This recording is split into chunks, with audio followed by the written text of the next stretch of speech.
hello there, and welcome to a brand new series called Start Again. My name is Donna Woolham, and I'm your host.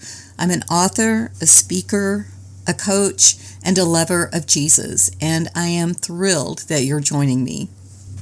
I'm excited to be here with you as we begin to examine what it really looks like to take hold of life again after you've experienced difficulty.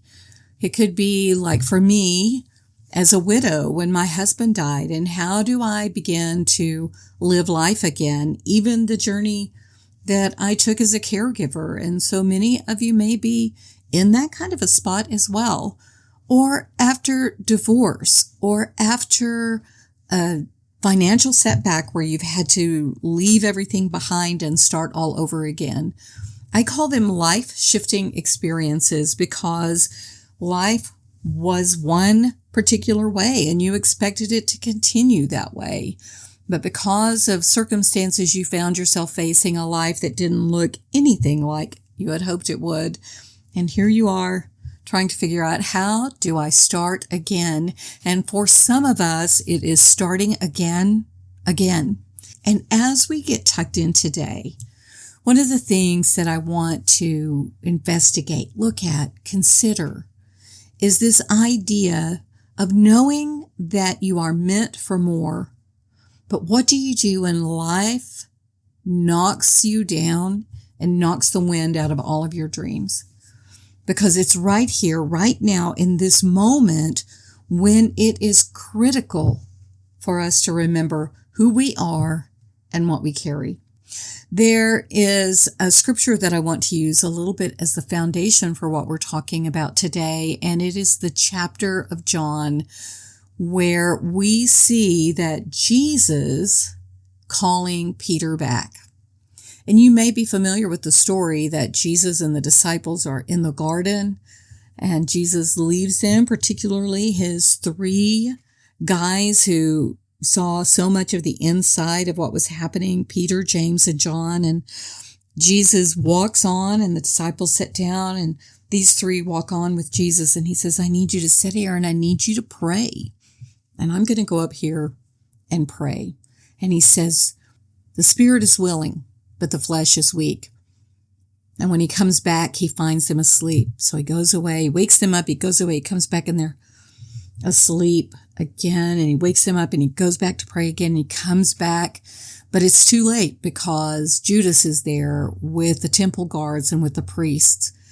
And in those moments, they're waking up and they're trying to get their wits about them. And in one account of the story, Peter grabs a sword and cuts off the high priest servant's ear, and Jesus puts the ear back on. And it says that everyone ran and fled and abandoned Jesus. And here was Peter, a man who Jesus had changed his name from Simon to Peter, the rock. He was supposed to be the one that the church was built on, that the gates of hell would not prevail against his confession of faith of who Jesus is as the Messiah. But here is Peter. He's run off and he finds himself into the courtyard of the high priest, and Jesus has told him, you're going to deny me. And Peter's like, no, I won't. No, I won't. No, I won't.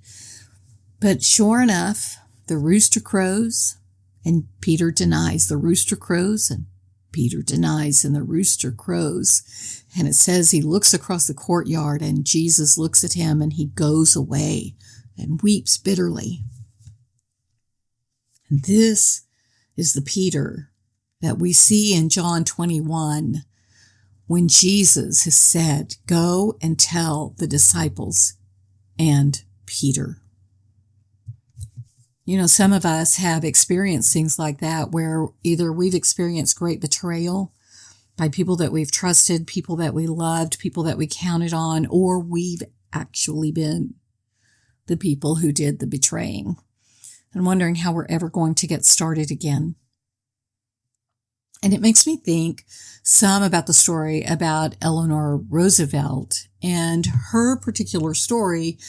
it's not something we really study in school, or unless you're a history buff, you really don't know much about her. But Eleanor Roosevelt was never supposed to be in the spotlight, especially in the time of history where she was Franklin Delano Roosevelt's president's wife. Most women stayed behind the scenes. They did things behind.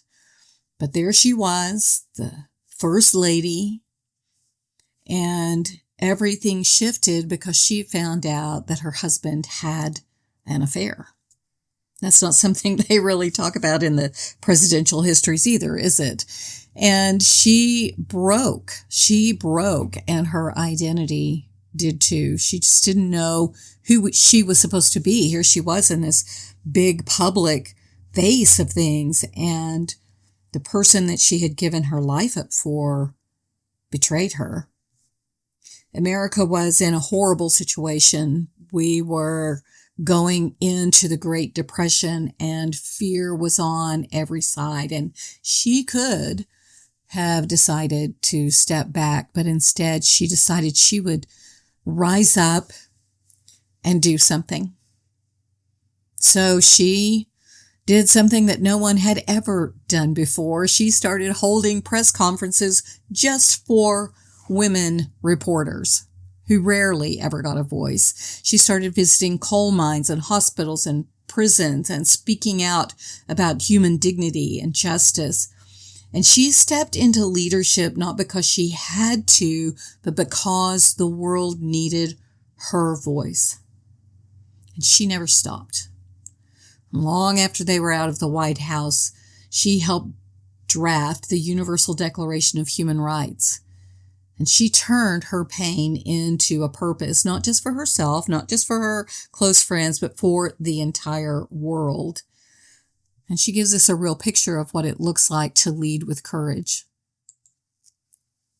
So what do you do when the life that you thought was going to happen doesn't happen?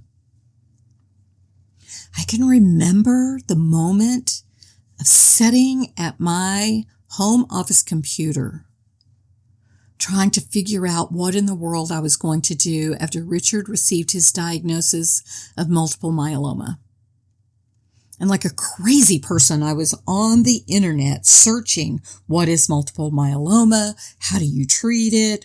What's the prognosis? What happens next? All of those kind of things. And it just didn't fit into my view of what the future was supposed to look like. Because if things happened at the worst, Richard might have 5 years to live. Maybe less, because he was really sick when we found out that he had multiple myeloma.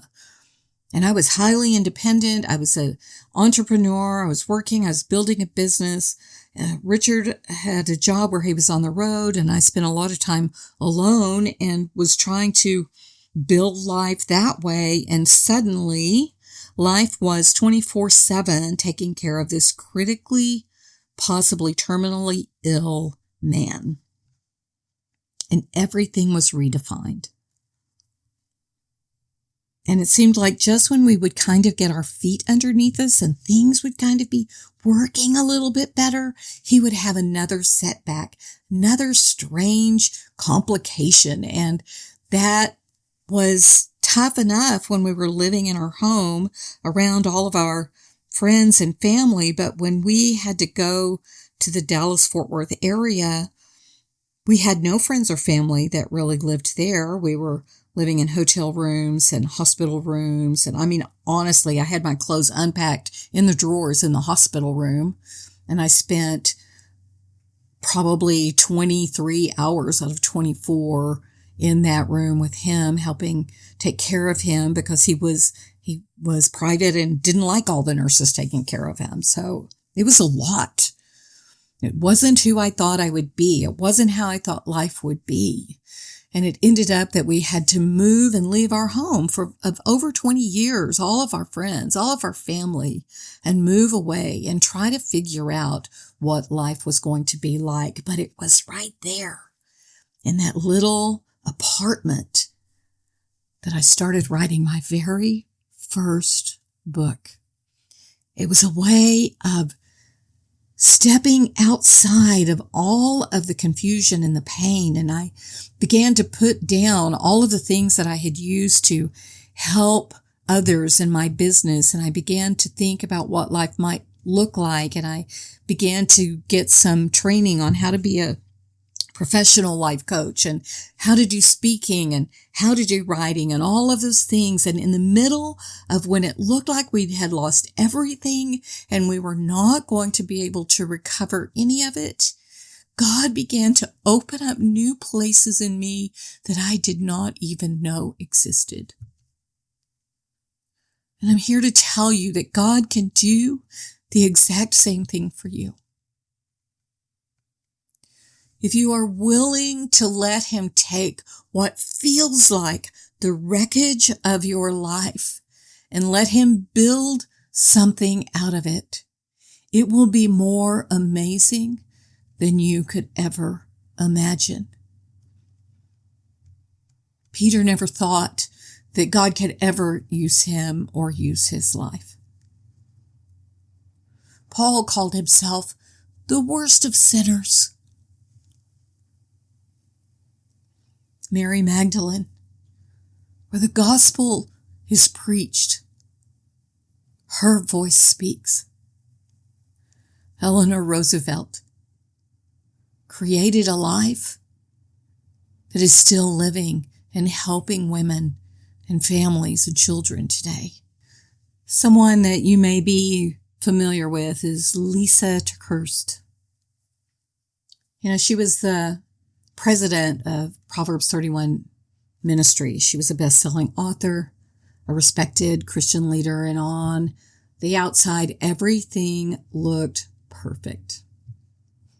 But in the middle of that, her marriage was also breaking apart. And she tells about her husband's betrayal and his substance abuse and how it shattered the life that she had built. And she tried everything that she knew to reconcile that, even renewing her vows, but eventually and ultimately faced divorce as a result of all of it. And she wrestled with so much shame and heartbreak. And she just knew that because her life had fallen apart, that people would feel like that she had no credibility and no right to speak to them about life and about living a life for Christ.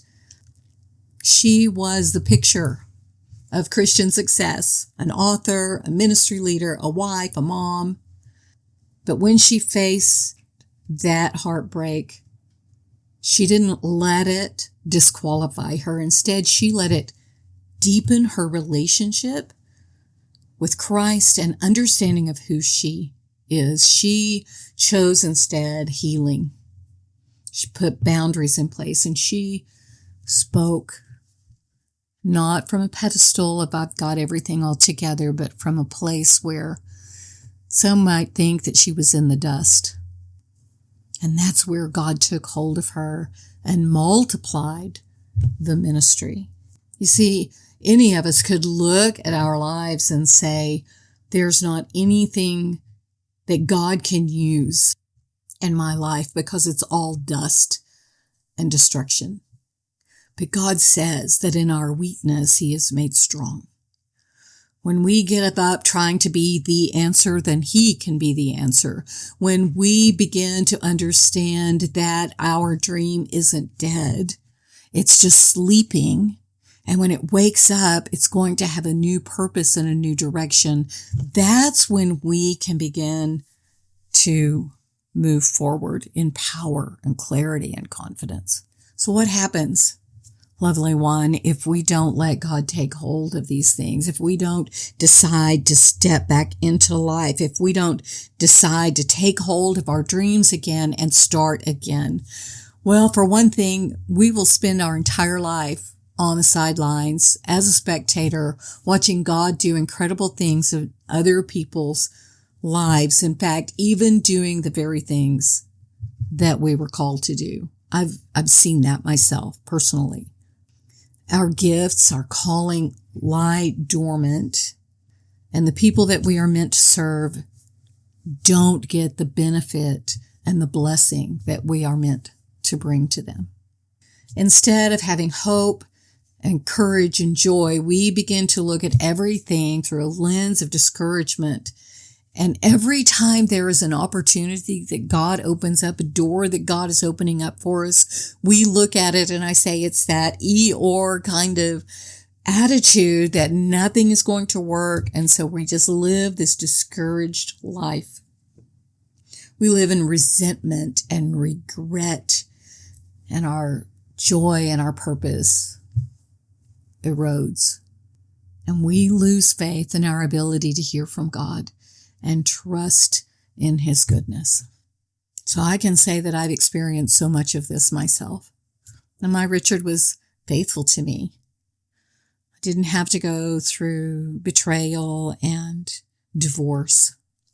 But there was a time in our marriage before Jesus, whenever I flirted with another guy and might have even had an affair, except didn't want to, really. I just wanted him to pay attention to me. But in my heart, I was unfaithful. And I carried the deep pain of that for years. I've worked with people who betrayed my trust and who discounted the person that God had made me to be. And I've worked in situations where people said things about me that weren't true. And I've had family relationships that blew up and broke apart in front of my eyes. And if you've been a follower of this broadcast very long, I've told some of that, and you can find the stories over on my website too. But I just want you to know that there is, when we are willing to throw up our hands and say, Lord, take hold of me, we can start again from courage and peace and hope. And we can, as I always say, we can reclaim our hope and reignite our dreams and reinvent our world. So if this sounds like something that is speaking to the depths of your heart, I want to ask you to do a couple of things for me as I finish up this episode. First of all, thank you for being here and sticking with me through this inaugural episode of the Start Again series. And two, I'd love it. It would mean so much to me if you could leave a rating and a review on this broadcast. It helps so much, and it helps people who might be like you, women like you, who are looking for help and hope.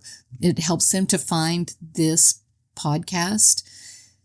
And if you would like to talk about some of these things and you're wondering what it might look like to work with someone who gets it, who understands, who's been there, but who also comes from a strong foundation of Scripture and the Bible and walking through transformation with God, then I'd love for you to come over to my website at donnawoolham.com and get a date on my calendar, on my Belief Revolution coaching calendar. Let's have a 30-minute conversation about what's going on with you, and let's see if we can put some pieces in place for you to help you feel like you have some solid ground to stand on again.